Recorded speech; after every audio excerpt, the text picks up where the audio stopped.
കേരളത്തിലെ മുഖ്യമന്ത്രി ഇങ്ങനെ പറയുകയുണ്ടായി, ഇവിടെ ഒരു ആശങ്കയ്ക്ക് വകയില്ല എന്നുള്ളതാണ്. ജലവിഭവ വകുപ്പ് മന്ത്രി ശ്രീ റോഷി അഗസ്റ്റിനും ഇത് തന്നെ ആവർത്തിച്ചു. അനാവശ്യമായ ആശങ്കകൾ ജനങ്ങൾക്ക് കൊടുക്കരുത്, അങ്ങനെ ഭയപ്പെടേണ്ട സാഹചര്യം നമുക്കില്ല എന്ന് ഓർമ്മപ്പെടുത്തുകയുണ്ടായി. എന്റെ ചെറിയൊരു സംശയം, വയനാട്ടിൽ ആർക്കാണ് ആശങ്കയുണ്ടായിരുന്നത്?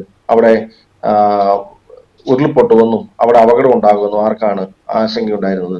2 വർഷങ്ങൾക്ക് മുമ്പ് ഇവിടെ പെട്ടുമുടിയിൽ ആർക്കാണ് ആശങ്കയുണ്ടായിരുന്നത്? ആരാണ് മുന്നറിയിപ്പ് നൽകിയത്? ലിബിയയിൽ ഡാം തകർന്ന് 20,000 പേര് മരിക്കുമ്പോൾ ആർക്കാണ് ആശങ്കയുണ്ടായിരുന്നത്? അപ്പൊ ഇത് നമ്മുടെ കൈപ്പിടിയിൽ നിൽക്കുന്ന ഒരു വസ്തുതയല്ല എന്ന് ആദ്യമേ തന്നെ മനസ്സിലാക്കേണ്ടതുണ്ട്. നമുക്ക് ആശങ്കയില്ല, ഇത് സുരക്ഷിതമാണ്, ഇത് അപകടകരമില്ല എന്ന് പറയുമ്പോൾ അത് പറഞ്ഞു പഠിപ്പിക്കേണ്ടത് ഇവിടെയുള്ള ജനത്തെയല്ല. അതാ ഞാൻ ആദ്യമേ തന്നെ സൂചിപ്പിച്ചത്, ഇവിടെയുള്ള ആളുകളെ പറഞ്ഞു പഠിപ്പിക്കേണ്ടതല്ല. ഇവിടെ ഞാൻ പറഞ്ഞല്ലോ, വണ്ടിപ്പെരിയാർ കവലയിൽ ഇറങ്ങിയിരുന്ന് ചായക്കടയിൽ ഇരുന്ന് സംസാരിച്ച ആളുകളുടെ ആശങ്കയല്ല ഇവിടെ ഉയർത്തുന്നത്. അവിടെ കവലയിൽ സാധനം മേടിക്കാൻ വേണ്ടി വന്ന, ചായ കുടിക്കാൻ വേണ്ടി വന്ന ആളുകൾ കടത്തണ്ണയിൽ ഇരുന്ന് പറയുന്നു, ഈ മുല്ലപ്പെരിയാർ പൊട്ടിപ്പോകാൻ സാധ്യതയുണ്ട്, അതുകൊണ്ട് പരിഹാരം കാണണം എന്ന് കവലയിലുള്ള മനുഷ്യർ പറഞ്ഞതിന്റെ പേരിലല്ല ഈ വലിയ ചർച്ചകൾ നടക്കുന്നത്, ആശങ്കകൾ പങ്കുവെക്കുന്നത് എന്ന് മനസ്സിലാക്കുക.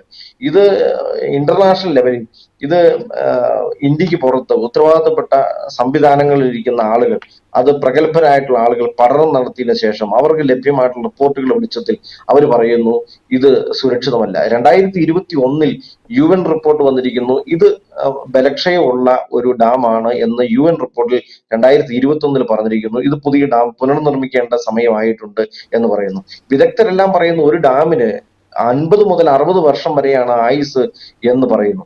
അങ്ങനെ ആയുസ് ഉണ്ടാകുകയുള്ളൂ എന്ന് പറയുന്നിടത്ത് ഈ 130 വർഷങ്ങൾ പിന്നിട്ട ഈ വയസ്സൻ ഡാമിന് അത് സുരക്ഷിതമാണ് എന്ന് പറയുന്നതിനകത്ത് എന്ത് ലോജിക്കാണുള്ളത്? എന്തിന്റെ പിൻബലത്തിലാണ് ഇത് സുരക്ഷിതമാണ് എന്ന് പറയുന്നത്? അങ്ങനെയെങ്കിൽ ഈ ഗവൺമെന്റ് ധരിപ്പിക്കേണ്ടത് UN പോലെയുള്ള, ഈ ന്യൂയോർക്ക് ടൈംസ് പോലെയുള്ള ഈ ഏജൻസികളെ എത്രയും പെട്ടെന്ന് ധരിപ്പിക്കണം, ഇതിങ്ങനെ സുരക്ഷിതമാണ്. എന്നിട്ട് അവര് പറയട്ടെ ഇത് സുരക്ഷിതമാണെന്ന് പറയട്ടെ. അവരാണല്ലോ ആളുകളുടെ മുമ്പിൽ ഇങ്ങനെ ഒരു വിഷയം ഉണ്ടാക്കി തന്നത്.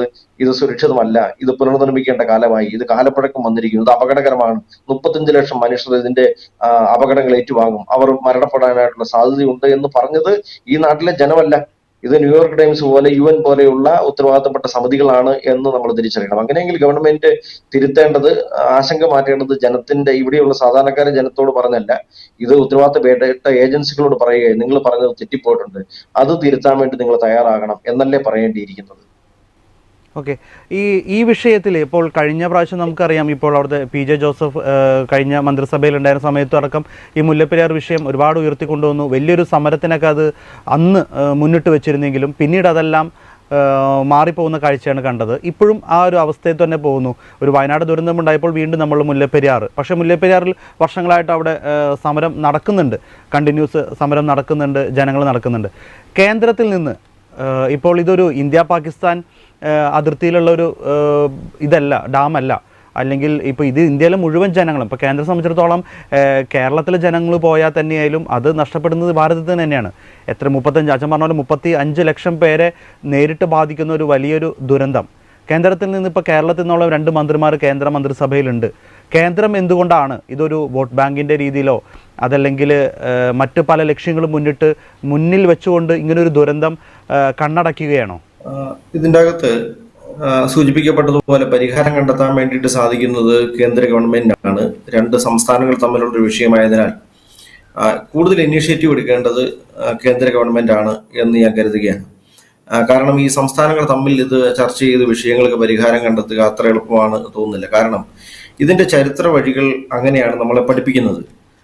കേരളവും തമിഴ്നാടും തമ്മിലുള്ള അവരെ ഈ 2 സംസ്ഥാനങ്ങളെ തമ്മിൽ വേർതിരിപ്പിക്കുന്ന ഘടകം എന്ന് പറയുന്നത് പശ്ചിമഘട്ട മലനിരകളാണ്. ഈ മലനിരകളാണ് കേരളത്തിൽ മഴ ലഭിക്കുന്നതിനും തമിഴ്നാട്ടിൽ മഴ ലഭിക്കാതിരിക്കുന്നതിനും കാരണമായി തീരുന്നത് നമുക്കറിയാം. ഈ പശ്ചിമഘട്ടത്തിന്റെ മറുപുറത്തുള്ള തമിഴ്നാട് ഉൾപ്പെടെയുള്ള പ്രദേശങ്ങൾ മഴനിഴൽ പ്രദേശങ്ങൾ എന്നാണ് അറിയപ്പെടുന്നത്. അവിടെ മഴ കുറവാണ്, അവർക്ക് ജലലഭ്യതയില്ല, അവിടെ ജലസ്രോതസ്സുകളില്ല, മഴ കുറവാണ് എന്ന് നമുക്ക് മനസ്സിലാകുന്നുണ്ട്. അതുകൊണ്ട് ഈ പ്രദേശത്ത് ആവശ്യമായ ജലം, അവിടെ ആളുകൾക്ക് ആവശ്യമായിട്ടുള്ള ജലം ലഭിക്കാൻ വേണ്ടിയിട്ടുള്ള വഴികൾ കണ്ടെത്താൻ വേണ്ടിയിട്ട് ആദിമകാലം തൊട്ടേ ഒരു പരിശ്രമം നടന്നിരുന്നു എന്ന് ചരിത്രത്തിൽ നമ്മൾ കണ്ടുകൂട്ടുന്നുണ്ട്.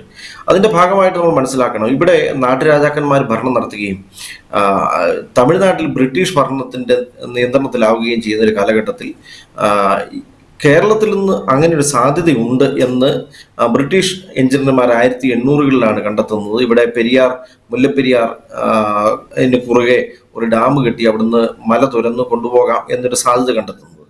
ആ സാധ്യതയുടെ ഫലമായിട്ടാണ് ഇതിനെക്കുറിച്ചുള്ള ചർച്ചകൾ ആരംഭിക്കുന്നത്. സാങ്കേതിക വിദ്യകളുടെ ദൗർലഭ്യം മൂലം അത് കുറച്ച് ലാഗ് ചെയ്തു പോയി എന്നുള്ളത് വസ്തുതയാണ്. അങ്ങനെ ഇരിക്കുകയാണ് 1876-78 കാലഘട്ടങ്ങളിൽ മദ്രാസിൽ വലിയ ജലക്ഷാമം രൂക്ഷമായി 55 ലക്ഷം ആളുകൾ അവിടെ മരണപ്പെട്ടത് എന്ന് നമുക്ക് മനസ്സിലാകും. ഈ പശ്ചാത്തലത്തിലാണ് ഏത് വിധേനയും തമിഴ്നാട്ടിലേക്ക് വെള്ളം കൊണ്ടുവരാൻ വേണ്ടിയിട്ടുള്ള ഒരു പരിശ്രമം നടക്കുന്നത്. ക്യാപ്റ്റൻ ജെ ബെന്നിക്യുക്ക് ആണ് ഈ പദ്ധതി ഗവൺമെന്റിന് മുമ്പിൽ അവതരിപ്പിച്ചത് നമുക്കറിയാം.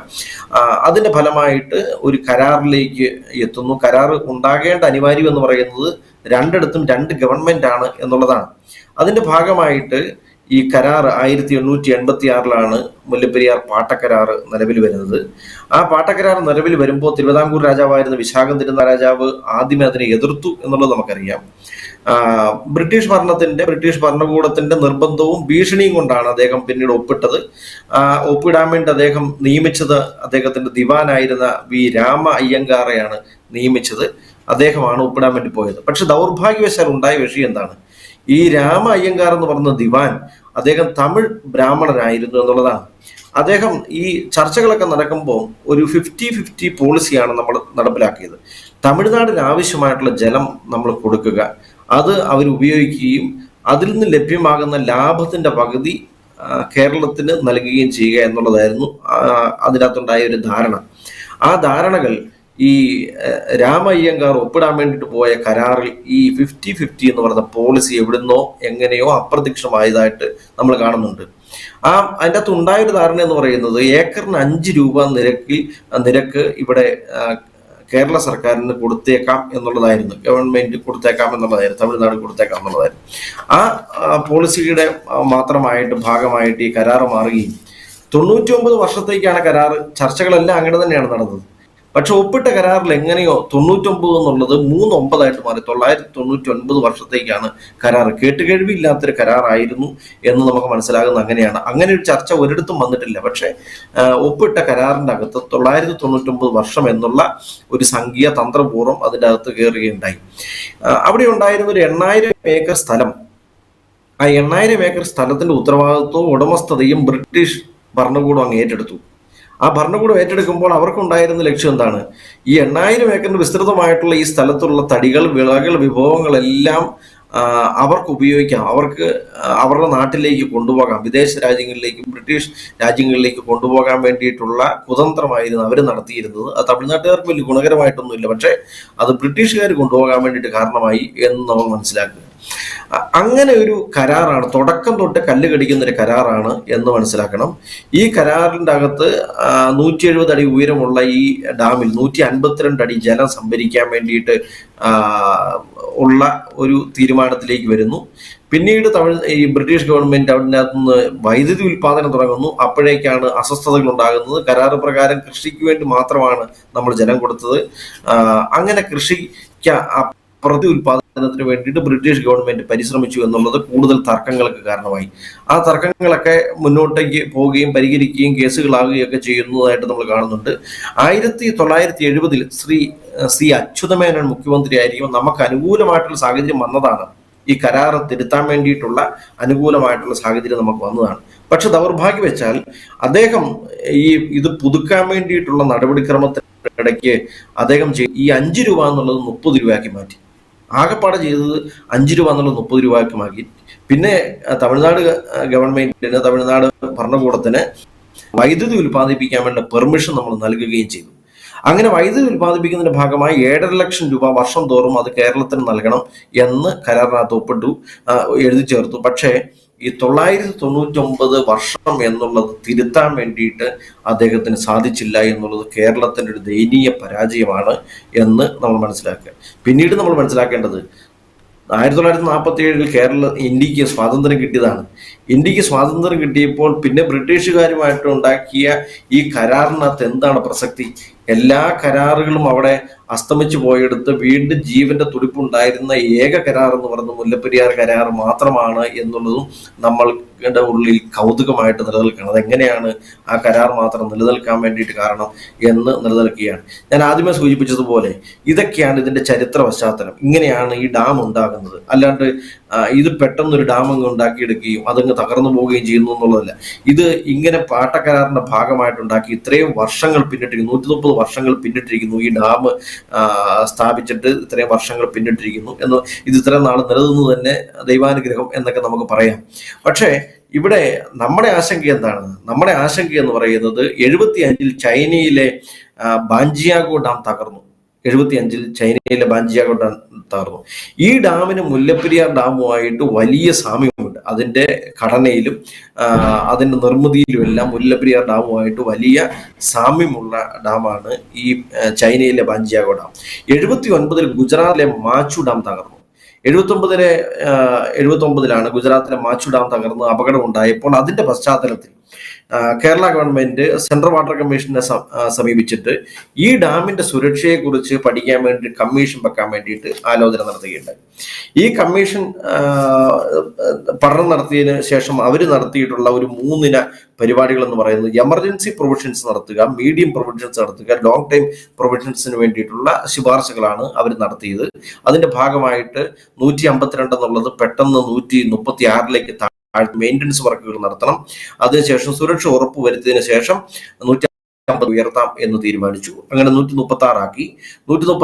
ഇവര് 84-ൽ കോൺക്രീറ്റ് വർക്കുകൾ ആരംഭിച്ചു. 94-ൽ വർക്കുകൾ പൂർത്തിയാക്കി എന്ന് തമിഴ്നാട് സമിതിയെ അറിയിച്ചു, ഈ കമ്മീഷനെ അറിയിച്ചു. അതുകൊണ്ട് ഞങ്ങളുടെ വർക്കുകളൊക്കെ പൂർത്തിയാക്കി, ഇന്ന് 152 അടിയിലേക്ക് ഉയർത്താം എന്ന് തീരുമാനിച്ചു. കേരളത്തിന് ബോധ്യപ്പെട്ടു. കേരളം ഇതുമായിട്ട് അന്വേഷണം നടത്തിയപ്പോൾ ഇവർ പറഞ്ഞ രീതിയിൽ നമ്മൾ നടത്തിയിട്ടുള്ള കരാറുകൾ അനുസരിച്ചുള്ള നിർമ്മാണങ്ങളൊന്നും നടത്തിയിട്ടില്ല എന്ന് ബോധ്യപ്പെട്ടതിന്റെ ഭാഗമായി നമ്മൾ വീണ്ടും അപ്പീലുകൾ നൽകി. നമ്മൾ കോടതിയെ സമീപിച്ചു, സുപ്രീം കോടതിയെ സമീപിച്ചു. അതിന് മുമ്പ് ഒരു കാര്യം പറയാനുള്ളത്, ഇപ്പോൾ 1970-ൽ അച്യുതമേനോന്റെ അവിടെ നിന്ന് കരാറ് അന്ന് നമുക്കൊരു ചെറിയൊരു അബദ്ധം പറ്റി. ചെറുതല്ല, വലിയൊരു അബദ്ധം പറ്റി, നമ്മൾ ചെയ്തില്ല. പക്ഷെ അതിനുശേഷം 30 വർഷം ശേഷം ഈ കരാറ് പുതുക്കണം അല്ലെങ്കിൽ പാട്ടത്തുക വർദ്ധിപ്പിക്കണം എന്നെല്ലാം ഒരു തിരുത്തി ചെയ്യണമെന്നൊരു ക്ലോസ് ഉണ്ടായിരുന്നു. പക്ഷെ 2000-ൽ അത് നമ്മൾ ചെയ്തിട്ടില്ല എന്ന് കാണുന്നുണ്ട്. അതെ, കേരള ഗവൺമെന്റ് ഭാഗത്തു നിന്നുണ്ടായിട്ടുള്ള തുടർച്ചയായിട്ടുള്ള വീഴ്ചകളാണ് നമ്മൾ ഇത് കാണുന്നത്. എന്ന് പറഞ്ഞാൽ അച്യുതമേനോന്റെ കാലത്തുണ്ടായത് വലിയ വീഴ്ചയാണ്. നമുക്ക് പൊറുക്കാൻ മേലാത്ത രീതിയിലുള്ള തെറ്റാണ് അന്നുണ്ടായത്. പിന്നീടാണേലും ഉത്തരവാദിത്തപ്പെട്ട ആളുകൾ ഇതിനെ ഗൗരവത്തോടെ എടുക്കുന്നില്ല എന്നുള്ളതാണ് സത്യം. ഞാൻ ആദ്യം ആമുഖത്തിൽ സൂചിപ്പിച്ചതുപോലെ മഴക്കാലം ഉണ്ടാകുമ്പോൾ മാത്രം തലപൊക്കുന്ന ഒരു വിഷയമായിട്ട് മാറിയിരിക്കുന്നു. ഇത് ഈ മഴക്കാലമായപ്പോഴാണ് ഇപ്പോഴും വന്നിരിക്കുന്നത്. വയനാട് വിഷയമായിട്ട് ബന്ധപ്പെട്ടാണ് ഇപ്പോഴും ഇത് ചർച്ചയാകുന്നത്. കേരളത്തിലെ ആളുകളുടെ സുരക്ഷ ഉറപ്പുവരുത്താൻ വേണ്ടിയിട്ട് ഇവിടുത്തെ ഗവൺമെന്റിന് സാധിക്കുന്നില്ല എന്നുള്ളത് ദൗർഭാഗ്യകരമാണ് എന്ന് പറയാതിരിക്കാനായിട്ട് തരവില്ല. അതുകൊണ്ട് ഇപ്പോഴാണെങ്കിലും നമ്മൾ മനസ്സിലാക്കേണ്ടത്, ഈ ആശങ്കകൾ ഞാൻ സൂചിപ്പിച്ച പോലെ ഈ ആശങ്കകളൊക്കെ ഉണ്ടാകുന്നത് ഉത്തരവാദിത്തപ്പെട്ട സമിതികളിൽ നിന്നുണ്ടാകുന്ന വിലയിരുത്തലാണ്. മുല്ലപ്പെരിയാർ ഞാൻ ആദ്യമേ തന്നെ സൂചിപ്പിച്ചല്ലോ, വണ്ടിപ്പെരിയാറിലുള്ള മനുഷ്യർ പറഞ്ഞതല്ല. ഇത് UN റിപ്പോർട്ടാണ്. 2021-ലാണ് UN റിപ്പോർട്ട് വന്നിരിക്കുന്നത്. അതിനുശേഷമാണ് ഏറ്റവും വലിയ ഭീതിതമായിട്ടുള്ള ഒരു സാഹചര്യം നമുക്കുണ്ടാകുന്നത്. 35 ലക്ഷം ജനം ഇതിന്റെ ചുവട്ടിൽ അപകടത്തിലാണ് എന്ന് പറയുന്ന ന്യൂയോർക്ക് ടൈംസിന്റെ റിപ്പോർട്ടും വന്നിട്ടുള്ളത് ഈ സമീപകാലത്താണ്. അത്തരത്തിലുള്ളൊരു സാഹചര്യത്തിൽ ഇത് ആരാണ് ഇനീഷ്യേറ്റീവ് എടുക്കേണ്ടത്? ഇത് ഗവൺമെന്റുകൾ തന്നെയാണ് ഇനീഷ്യേറ്റീവ് എടുക്കേണ്ടത് എന്ന് നമ്മൾ മനസ്സിലാക്കുക. ഇവിടെ ഒരു കാര്യം നമ്മളിതെല്ലാം പറയുമ്പോഴും നമ്മുടെ സുപ്രീം കോടതി ഇതുമായി ബന്ധപ്പെട്ട് നടന്ന എല്ലാ കേസുകളിലും കേരളത്തിന് തിരിച്ചടിയാണ് ഉണ്ടായിട്ടുള്ളത്. ഇപ്പോൾ തൽക്കാലത്തേക്ക് അതിൻ്റെ അടി ഇത്ര കുറയ്ക്കണമെന്ന് പറഞ്ഞ കേസിൽ പോലും സുപ്രീം കോടതി കേരളത്തിന് തിരിച്ചടിയുണ്ടാകുന്ന ഒരു വിധിയാണ് പുറപ്പെടുവിച്ചിട്ടുള്ളത്. എന്തുകൊണ്ട് കോടതി വിധികൾ പോലും ഈ ഒരു വിഷയം മാനുഷികമായി കാണുന്നില്ല?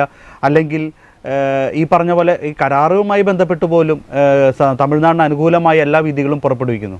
കോടതിയെ നമുക്ക് കുറ്റം പറയാനായിട്ടാവില്ല. കോടതി വിധികൾ മാനുഷികമല്ല എന്ന് പറയുന്നതിനകത്ത് അർത്ഥമില്ല. കാരണം കോടതിയിൽ എങ്ങനെയാണ് കോടതി ഒരു വിഷയത്തെ കാണുന്നത്? ആ വിഷയത്തിന് മേൽ അവതരിപ്പിക്കപ്പെടുന്ന നിജസ്ഥിതിയുടെ വെളിച്ചത്തിലാണ്. അവിടെ അവതരിപ്പിക്കാൻ വേണ്ടി തെളിവുകൾ ഉണ്ടാകണം. ആ തെളിവുകളുടെ അടിസ്ഥാനത്തിലാണ് കോടതി വിധി പ്രസ്താവിക്കുന്നത്. നമുക്ക് അനുകൂലമായിട്ടുള്ള കാര്യങ്ങൾ അവിടെ കോടതിയിൽ അവതരിപ്പിക്കാൻ വേണ്ടി നമുക്ക് പറ്റിയിട്ടില്ല എന്നുള്ളതാണ്. അതുകൊണ്ടാണ് ഞാൻ സൂചിപ്പിച്ചത്, ഈ വിഷയങ്ങളിലെല്ലാം കേസുമായിട്ട് മുന്നോട്ട് പോകുമ്പോഴെല്ലാം ഒരു വിധി സമ്പാദിക്കുവാൻ തമിഴ്നാടിന് അനുകൂലമായിട്ട് കോടതി ചേരുന്ന വക്കീലുമാർക്ക് സാധിച്ചിട്ടുണ്ട്. നമുക്ക് നമ്മുടെ ദയനീയാവസ്ഥ മനസ്സിലാക്കി കൊടുക്കാൻ, അത് അവതരിപ്പിക്കാൻ വേണ്ടി നമുക്ക് കഴിഞ്ഞിട്ടില്ല എന്നുള്ളതാണ്. ഇപ്പോഴാണെങ്കിലും സുപ്രീം കോടതിയിൽ ഒരു കേസ് കിടപ്പുണ്ടല്ലോ. ആ സുപ്രീം കോടതി കിടക്കുന്ന കേസ് എന്താണ്? ഇതിന്റെ ഈ ഡാമിന്റെ അപകട സാധ്യതയെക്കുറിച്ച്, അതിന്റെ നിലനിൽപ്പിനെ കുറിച്ച് ഒരു വിദഗ്ധ സമിതിയെ കൊണ്ട് പഠിപ്പിക്കണം. ആ പഠനം നടത്തിയിട്ട് അത് ബോധിപ്പിക്കണം എന്ന് ഒരു റിക്വസ്റ്റ് കിടപ്പുണ്ടല്ലോ സുപ്രീം കോടതിയിൽ. അതിനെ എന്തുകൊണ്ടാണ് ഈ ഗവൺമെന്റുകൾ പിന്തുണയ്ക്കാത്തത്? അങ്ങനെ ഒരു റിപ്പോർട്ടിന് വേണ്ടി കാത്തിരിക്കാത്തത് എന്തുകൊണ്ടാണ്? ആ പറഞ്ഞതിൻ്റെ അകത്ത് ആ അപ്പീലിന് കഴമ്പുണ്ട് എന്ന് എന്തുകൊണ്ടാണ് കേരള ഗവൺമെന്റ് അല്ലെങ്കിൽ സംസ്ഥാന കേന്ദ്ര ഗവൺമെന്റ് പറയാത്തത് എന്തുകൊണ്ടാണ്? അപ്പൊ ഇത് ഉത്തരവാദിത്തപ്പെട്ട ആളുകളുടെ ഭാഗത്തുണ്ടായ വീഴ്ച തന്നെയാണ്. ഗൗരവത്തോടെ കാണാൻ വേണ്ടിയിട്ട് പറ്റിയിട്ടില്ല. തമിഴ്നാട് ഈ വിഷയത്തെ കാണുന്നത് പോലെ ഗൗരവത്തോടെ ഈ വിഷയത്തെ കാണാൻ വേണ്ടി കേരള ഗവൺമെന്റിനോ കേരളത്തിന് അനുകൂലമായിട്ട് ഈ വിധിക്ക് വേണ്ടിയിട്ട് പരിശ്രമിക്കുക കേന്ദ്ര ഗവൺമെന്റിനോ സാധിച്ചിട്ടില്ല എന്നുള്ളതാണ്. നമ്മളുടെ എല്ലാ സമയത്തും നമ്മൾ പറയുന്നത് തമിഴ്നാടിന് ജലം അനിവാര്യമാണ്, അത് കൊടുക്കേണ്ടത് തന്നെയാണ്, അത് കൊടുക്കണം. അത് കൊടുക്കാൻ വേണ്ടിയിട്ടുള്ള മാർഗങ്ങൾ നമ്മൾ കണ്ടെത്തണം. പക്ഷെ തമിഴ്നാടിന് ജലം കൊടുക്കുമ്പോൾ ഇവിടെ താമസിക്കുന്ന ഈ ലക്ഷക്കണക്കിന് വരുന്ന ആളുകളുടെ സുരക്ഷിതത്വം കൂടെ ഉറപ്പുവരുത്തേണ്ടതില്ലേ എന്നുള്ളത് മാത്രമാണ് നമ്മളുടെ ചോദ്യം. അത് പരിഹരിക്കാൻ വേണ്ടിയിട്ട് ഈ സംസ്ഥാന ഗവൺമെന്റുകൾ ഇച്ഛാശക്തിയോടുകൂടി പ്രവർത്തിക്കേണ്ടതുണ്ട്. ഇപ്പോഴും നമുക്ക് മനസ്സിലാകുന്നത്, ഇന്നലെ മുഖ്യമന്ത്രിയും ജലവിഭവ വകുപ്പ് മന്ത്രിയും ഒക്കെ പറയുന്നതാണ്, അനാവശ്യമായ ആശങ്കകൾ മനുഷ്യരുടെ ഇടയ്ക്ക് ജനിപ്പിക്കരുത്. അതാരോടാണ് പറയുന്നത്? ഈ വിഷയവുമായിട്ട് മുന്നോട്ടിറങ്ങുന്ന ആളുകളോട് തന്നെയാണ് പറയുന്നത്. നിങ്ങൾ ജനങ്ങളെ ആശങ്കയിലേക്ക് തള്ളിവിടരുത്. ആശങ്കപ്പെടാൻ വേണ്ടിയിട്ടുള്ള സാധ്യതകളൊന്നും സാഹചര്യങ്ങളൊന്നും ഇവിടെ ഇല്ല. ഇത് സുരക്ഷിതമാണ് എന്ന് പറയുന്നത് കേരളത്തിന്റെ മുഖ്യമന്ത്രിയാണ്, കേരളത്തിന്റെ ജലവിഭവ വകുപ്പ് മന്ത്രിയാണ്. അത് എത്രയോ ഉത്തരവാദിത്തരഹിതമായിട്ടുള്ള പ്രസ്താവനയാണ് എന്ന് നമ്മൾ മനസ്സിലാക്കണം. ഇത് ഒരു ഭൂകമ്പം വന്ന് തകർന്നു പോകുന്നല്ലോ, അത് എത്രയോ കാലമായിട്ട് പറഞ്ഞുകൊണ്ടിരിക്കുന്നതാണ്. ഭൂകമ്പത്തെ വന്നാൽ, ഒരു വലിയ ഭൂമികുലുക്കം വന്നാൽ അതിനെ അതിജീവിക്കാനായിട്ട് ഈ ഡാമിന് ശേഷിയില്ല എന്ന് വിദഗ്ധരമായിട്ട് പറഞ്ഞുകൊണ്ടിരിക്കുന്നതാണ്. മുല്ലപ്പെരിയാർ എന്ന് പറയുന്നത് സോൺ 5 എന്ന അപകട ഒരു പ്രദേശത്ത് ഉൾപ്പെടുത്തിയിരിക്കുന്ന സ്ഥലമാണ്. ഒരു 5.6 ലെവലിലൊരു ഭൂകമ്പം ഉണ്ടായാൽ, ഒരു തീർച്ചയായും ആ റേഞ്ചിൽ പോലും ഒരു ഭൂകമ്പം ഉണ്ടായാൽ തീർച്ചയായും മുല്ലപ്പെരിയാർ പൊട്ടിയിരിക്കും. അത് ആ അപകട സാധ്യത മുന്നിൽ കണ്ടുകൊണ്ടാണ് നമ്മൾ പറയുന്നത്. അപ്പോഴാണ് ഉത്തരവാദിത്തപ്പെട്ട മന്ത്രി ഇന്നലെ പ്രസ്താവന ഇറക്കിയിട്ടുള്ളത്, ഭൂകമ്പം വന്നാൽ പിടിച്ചു എല്ലാവർക്കും അറിയാം, എല്ലാ നിർമ്മിതി അങ്ങനെ തന്നെയാണ് എന്ന്.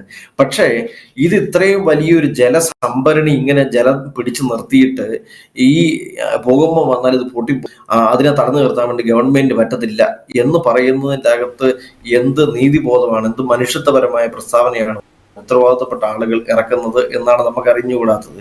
അപ്പൊ ഇത് അങ്ങനെ ഒരു സാധ്യത ഉണ്ടെങ്കിൽ അത് പരിഹരിക്കാൻ വേണ്ടിയിട്ട് നമ്മൾ പരിശ്രമിക്കണ്ടേ, നമ്മൾ ശ്രദ്ധ ചെലുത്തണ്ടേ, ഉത്തരവാദിത്തപ്പെട്ട ആളുകൾ അതിനു വേണ്ടിയിട്ടുള്ള വഴികൾ കണ്ടെത്തണ്ടേ എന്നുള്ളതാണ് നമ്മുടെ ചോദ്യം. ഇത് അപകട സാധ്യതയാണ് എങ്കിൽ എന്തിന്റെ അടിസ്ഥാനത്തിലാണ് ഈ ഇത്രയും ഹൈറ്റ് വെള്ളം, ഈ 136, 140 അടി ഉയരത്തിൽ വെള്ളം ഇതിനകത്ത് പിടിച്ചു നിർത്തുന്നത് എന്ത് ധൈര്യത്തിലാണ്? ഇതിന്റെ ചോട്ടിൽ കിടക്കുന്ന മനുഷ്യരല്ലേ? അപ്പം ഈ കഴിഞ്ഞ ദിവസം മന്ത്രിമാർ പറഞ്ഞു ഇത് എല്ലാം ഇടുക്കിയിൽ വന്ന് സംഭരിക്കും, ഇടുക്കിയിലെല്ലാം സുരക്ഷിതമാണ്, ഇടുക്കി ഡാമൊന്നും പോകില്ല. അങ്ങനെയെങ്കിൽ മുല്ലപ്പെരിയാർ തൊട്ട് ഇടുക്കി വരെയുള്ള പ്രദേശത്തുള്ള മനുഷ്യർക്ക് എന്ത് ചെയ്യും? അവിടെയും കിടക്കുന്ന മനുഷ്യരല്ലേ? ഇത് ഒഴുകി വരുന്നതിലെയാണ്. ഇത് വണ്ടിപ്പെരിയാർ ഉൾപ്പെടെയുള്ള പ്രദേശത്തോട് ഒഴുകി വരണ്ടേ?